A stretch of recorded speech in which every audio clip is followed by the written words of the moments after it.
हरतालिका तीज की संपूर्ण पूजा विधि इस वीडियो में जानेंगे। सबसे पहले जहाँ पर भी आप सभी पूजन करेंगे वहाँ पर इस तरह से 5 फूलों की कम से कम माला जो है, जिसे फुलेरा के रूप में माता रानी और महादेव की 5 पुत्रियों के स्वरूप के रूप में जाना जाता है, जरूर से बांध लीजिए। उसके पश्चात जो है आप सभी आवश्यक रूप से जहाँ पर भी पूजा कर रहे हैं वहाँ पर सामग्री रख लीजिएगा। सामग्री का संपूर्ण वीडियो आपको इसके बाद प्राप्त होगा, पहले पूजा विधि देख लीजिए।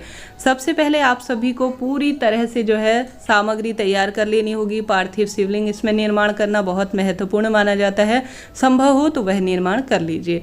सामग्री आपको इस पूजा की विधि में से ही संपूर्ण रूप से समझ में आ जाएगी। देखिए, कोई भी पूजा पाठ करते हैं उसमें जो है कलश स्थापना सुंदर और बहुत महत्वपूर्ण मानी जाती है।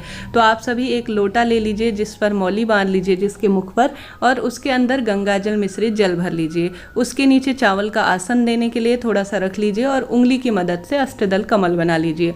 उसके बाद जो है आप सभी इसके ऊपर चावल से पूर्ण पात्र और मुख में जो है आप सभी देख रहे होंगे आम के पत्ते, अशोक के पत्ते, उसके बाद दीप कलश रखा जाता है। चाहे तो कोई भक्तजन जो है इसके ऊपर दीपक न लगाते हुए श्रीफल भी रख देते हैं, अर्थात नारियल भी रख लेते हैं। आप सभी इस तरह से करें। अब बाजार से लाई हुई जो भी सामग्री है उसके सभी चीज़ जो बाजार से आई हुई सामग्री है उसमें जल के छींटे दे दीजिए। इसके बाद जो है संकल्प लेना आवश्यक होता है। अपना नाम और गोत्र बोलें, 1 रुपये का सिक्का ले लें और एक फूल लेकर, चावल लेकर अपना नाम और गोत्र और महादेव का स्मरण करें और अपने स्थान का भी जो है नाम बोलें कि महादेव मैं इस स्थान से आपकी जो है आज हरतालिका तीज का सबसे महत्वपूर्ण व्रत करने जा रही हूँ, मुझे इसका उचित फल दे और मेरे सौभाग्य में वृद्धि करे। कुंवारी लड़की कर रही है तो उसकी जो मनोकामना है वह बोले। इसके पश्चात जो है आप मिट्टी का शिवलिंग बना लीजिए। शिवलिंग आप देख पा रहे होंगे छोटा सा 1 आंगुल के स्वरूप में। मैंने सबसे पहले बेलपत्र रख ली है और मिट्टी से छोटी सी जलाधारी और उसमें शिवलिंग स्वरूप विराजमान कर लिया है। ये देखिए, अब मैं महादेव को स्नान कराऊंगी तो मैंने एक बर्तन में जिस पर भी स्नान कराऊंगी उसमें आवश्यक रूप से थोड़ा सा फूल और चावल रख लिए हैं। उसके पश्चात जो है महादेव को पंचामृत, दूध, दही, घी, शक्कर, शहद एक पात्र में बनाकर उसका अभिषेक करेंगे। महादेव का अभिषेक करने के लिए सबसे पहले जल उन पर चढ़ाया जाता है, उसके पश्चात जो है दूध चढ़ाया जाता है, उसके पश्चात वापस जल चढ़ाया जाता है। यह प्रक्रिया होती है। श्री शिवाय नमस्तुभ्यम या नमः शिवाय ओम महामंत्र का जाप करते हुए संपूर्ण शिवलिंग पर इस तरह से धीरे धीरे जल समर्पित करें। अगर आप माटी के शिवलिंग ना बना पाए या इसकी विधि देखना चाहते हैं तो मुझे बताएं। ना बना पाए तो शिवलिंग विराजमान नहीं है तो जैसा भी शिवलिंग है जिस स्वरूप में है, पार्थिव न बना पाने की स्थिति में आप सामान्य रूप से कोई सा भी जो है आपके घर पर विराजमान शिवलिंग ले सकते हैं। मूर्ति, प्रतिमा, फोटो की भी पूजा की जा सकती है। तो धीरे धीरे इस तरह से जल समर्पित करें। पहले जल, फिर दूध, फिर जल, इस तरह से समर्पित किया जाता है। और आप सभी जो है इस पात्र को अलग कर कर अब इसकी जो है विधि विधान से पूजा करें। चाहे तो इसके अंदर ही पूजन कर सकते हैं। यह हो गई पूजा की तैयारी। जहाँ पर भी बैठ रहे हैं उस स्थान को शुद्ध कर लीजिए और उसके ऊपर पीले फूलों की माला इत्यादि बनाने के बाद आप सभी क्या करें कि कोई पाटा बिछा लीजिए जिसके ऊपर आप कोई कपड़ा इत्यादि रख लीजिए।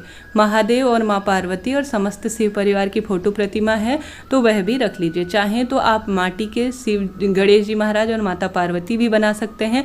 नहीं तो फोटो प्रतिमा में विराजमान है तो सबसे पहले किसी भी पूजा में गणेश जी की पूजा की जाती है तो उन्हें तिलक लगा लीजिए। महादेव को, माता रानी को, महादेव सभी शिव परिवार को।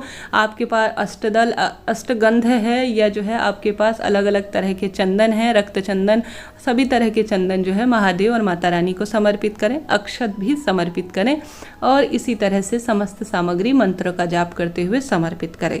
हम बात कर रहे थे कलश स्थापना के अंदर जो जल और आपने पानी डाल रखा है गंगा जल मिश्रित, उसमें आप सभी को एक हल्दी की गांठ, 1 रुपये का सिक्का और जो है थोड़ी सी दूर्वा और फूल डालकर कलश स्थापना कर लेनी चाहिए। कलश स्थापना आपके पास समय का अभाव है तो कोई दिक्कत की बात नहीं है। आप कलश स्थापना नहीं कर पाते तो सामान्य तौर पर यहाँ पर दीपक लगाना भी उचित माना जाता है। धीरे धीरे कलश स्थापना बिना पूजा करे से करें, वह भी आपको वीडियो जरूर से प्रयत्न करूँगी अगर समय रहा तो। अब हमने जो दीप कलश स्थापित कर रखा है उसमें जो है आप सभी रोली, चंदन, मोली, अक्षत इत्यादि समर्पित करें। यह जो है संपूर्ण पूजा की विधि मानी जाती है। इत्र जो है महादेव को अत्यधिक प्रिय है, तो वह भी आप सभी समस्त शिव परिवार को जरूर से समर्पित करें। शुभता के रूप में यह जाना जाता है और मनोकामना पूर्ति में भी सहायक है। जब आप जो संकल्प लेंगे ना, जो विधि मैंने बताई, उस समय अपने कुल देवी देवता, अपने पितृ, अपने इष्ट देवी देवता और महादेव और सभी शिव परिवार का आवाहन भी जरूर करें। कहे कि महादेव, नाम गोत्र बोला, जिस तरह से विधि विधान से पूजा किया कि महादेव आज मैं आपकी पूजा संपन्न करने जा रही हूँ, मेरी आराधना संपन्न करें और मेरी मनोकामना पूर्ति करें, इस तरह से प्रार्थना करें और पूजा के लिए आप सभी अपने देवी देवताओं को बुलाएं। उसके बाद महादेव पर आप सभी इत्र समर्पित करने के बाद वस्त्र रूपी कलावा समर्पित करें। ओम वस्त्रम समर्पयामि, ओम जलम समर्पयामि, ओम दुग्धम समर्पयामि, ओम अक्षतम समर्पयामि, इस तरह से कहते हुए या साधारण तरीके से आप नाम मंत्र बोलते हुए जो है पूजा को जो है संपन्न करें। आप सभी जो संपूर्ण सामग्री लाए हैं उसमें कभी यह ना सोचें कि मैं नहीं ला पाई हूँ तो कैसे होगा, ऐसा नहीं है। आपके पास जो है, जिस स्वरूप में है, महादेव को समर्पित करें। कम है, ज़्यादा है, सब उनका दिया हुआ है, उन्हें समर्पित करें। जो चीज़ आप ला पाएँ, पूजा को कितना बड़ा करें, कितना छोटे स्वरूप में करें, यह आपकी इच्छा पर आधारित है। जितना हो पाता है सभी भक्तजन करने का प्रयत्न करते हैं। अब मैंने गणेश जी महाराज के नाम की सुपारी और यज्ञोपवीत उन्हें समर्पित कर दी है। महादेव के लिए जो लाई हूँ वह उन्हें समर्पित कर दी है। अब मैंने आवश्यक रूप से दुर्वा समर्पित करना शुभ माना जाता है, तो सबसे पहले गणपति जी को, साथ ही महादेव की ओर। कभी भी कोई पूजा पाठ में कोई वस्तु जिस तरह से उत्पन्न होती है ना, नीचे से ऊपर की ओर, ठीक उसी तरह से समर्पित करना शुभता के कार्यों के रूप में जाना जाता है। और साथ ही इसी तरह से पुष्प इत्यादि भी समर्पित कर देंगे, तो यह सरल सी प्रक्रिया होती है। देखिए, अभी तो पहले वीडियो बन रहा है जब जो चीज़ घर में मौजूद है वही आप सभी तक दिखा पा रहे हैं। जिस दिन पूजा होती है उस दिन तो प्रयत्न करते हैं संपूर्ण चीज़ें लाने की, तो आप सभी समझेंगे, मुझे उम्मीद है। अभी तक चैनल को आपने सब्सक्राइब नहीं किया है तो ज़रूर से कीजिएगा।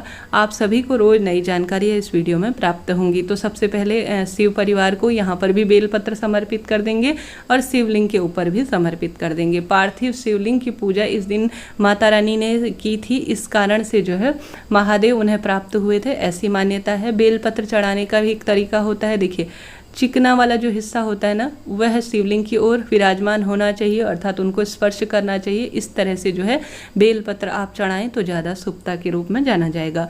आंख, धतूरा, फूल और साथ ही जो भी आप प्रबंध कर पाए महादेव से संबंधित चीज़ें, यह व्रत सबसे कठिन व्रतों के रूप में जाना जाता है। यह बिना अन्न और जो है जल के ग्रहण किया जाने वाला, अर्थात कोई फलाहार नहीं किया जाता, बिना पानी का यह व्रत कठिन व्रतों के रूप में जाना जाता है। परंतु इस व्रत के फल भी तुरंत मिलते हैं। कुंवारी कन्याएं भी अगर व्रत नहीं कर पाती हैं तो पूजा जो है इस विधि से करने का प्रयत्न करें। एक छोटे से शिवलिंग का निर्माण कर आप सभी प्रयत्न करें, इस दिन जरूर से करें, मनवांछित फल की प्राप्ति होगी। आंख, धतूरा, सफ़ेद फूल और जो भी चीज़ें महादेव को प्रिय होती हैं वह प्रयत्न करें, लाएं और उन्हें समर्पित करें। निश्चित ही बहुत सारे सुख इससे प्राप्त होते हैं। इसके बाद महादेव को बहुत अधिक प्रिय है उनकी पसंदीदा रुद्राक्ष की माला, तो वह भी समर्पित करें। तो कहने का अर्थ है अपनी इच्छा सामर्थ्य अनुसार करें, अपने क्षेत्र के अनुसार हो सकता है कुछ इसमें परिवर्तन हो। कई क्षेत्रों में अलग तरह से पूजा की जाती है, कई क्षेत्रों में सामान्य सरल तरीके से पूजा की जाती है। इस दिन चूरमे का भोग लगाना या जो भी आपके क्षेत्र में हो वह चीज़ें भोग लगाने के स्वरूप में ले लीजिए। मैंने अभी कुछ ड्राई फ्रूट जो घर पर मौजूद थे वही लिए हैं। तो सबसे पहले गणेश जी महाराज को इस तरह से भोग लगाइए, वह भी सबसे सर्वेसर्वा और सबसे प्रथम है तो उन्हें भोग लगाया जाता है।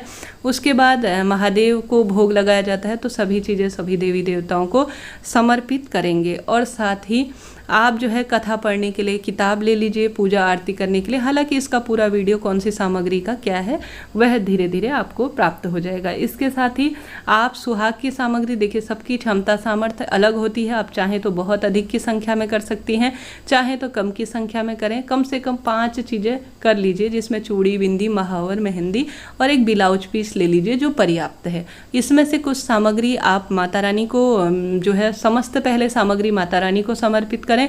उसके बाद जो है आप सभी जब पूजा पूर्ण हो जाती है तो कुछ चीज़ें अपने पास रखें, कुछ चीज़ें जो है आप दान स्वरूप दे दीजिए। यह साक्षात माता रानी के स्वरूप के रूप में जाना जाता है। इसके बाद आपने यह समर्पित कर दिया सुहाग की। अब जो सुहाग की जो आप जिससे सिंदूर भरती है ना, तो उससे सबसे पहले अपने चुन्नी की मदद से, अर्थात जो आपने साड़ी पहन रखी उसकी मदद से सबसे पहले माता रानी को 3 बार सिंदूर स्पर्श कराएं और उसके पश्चात जो है उसी सिंदूर को, जूठे सिंदूर को अपने माथे में भरे। यह सिंदूर लेने की जो है पूर्ण विधि मानी जाती है सुहाग लेने की, तो आप सभी यह भी जरूर से करें। जब मैं यह पूजा विधि शूट कर रही थी तो इस चीज़ को मैं भूल गई थी, तब भी मैं आपको बता रही हूँ, परंतु जिस दिन पूजा करेंगे उस दिन तो ज़रूर से करेंगे ही। तो इस तरह से यह थी। अब बारी आती है कथा पढ़ने की। हरतालिका तीज की कथा पढ़ें। अपने हाथ में चावल और फूल ले लीजिए और हरतालिका तीज की पूरी कथा पढ़ें। गणेश जी महाराज के साथ में कथा पढ़ें, तभी पूजा संपूर्ण होगी। अब इसके बाद भोग समर्पित कर दिया, सुहाग की सामग्री समर्पित कर दी, समस्त कार्य हो गए।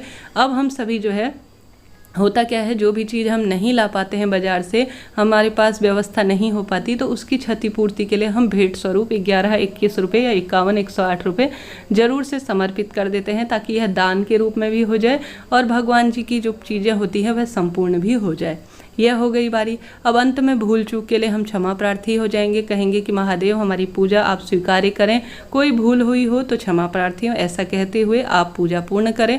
और बाद में जो है आप सभी पहले एक कपूर से और एक धूप से आरती करें, महादेव और गणेश जी महाराज की आरती गाएं। उसके पश्चात जो है विधि विधान से आरती करते हुए आप जो भी पूरे परिवार के साथ या ग्रुप में कर सकते हैं या जैसे भी करते हैं, शाम के समय इसकी पूजा की जाती है।